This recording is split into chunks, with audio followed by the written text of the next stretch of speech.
আজকের ভিডিওতে দেখাবো বেলি ফুল গাছে ফুল আসার আগে গাছে কি খাবার দিলে ফুলে ফুলে ভরে উঠবে গাছ। গরমের শুরু থেকে গাছে প্রচুর ফুল পাওয়া যাবে।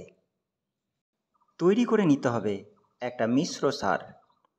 পুরনো গোবর সার নিয়েছি 2 মুঠো, হাড় গুঁড়ো 2 চামচ, সর্ষের খোল 1 চামচ, নিম খোল 1 চামচ, লাল পটাশ 1 চামচ এবং অনুখাদ্য হাফ চামচ।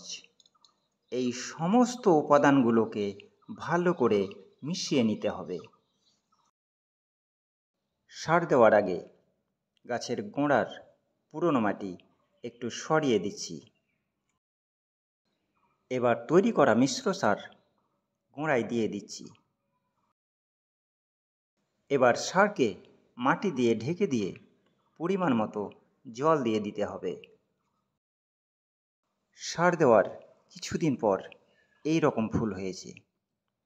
এই মিশ্র সারটি গরম পড়ার শুরুতে 15 দিন অন্তর 2 বার ব্যবহার করেছি।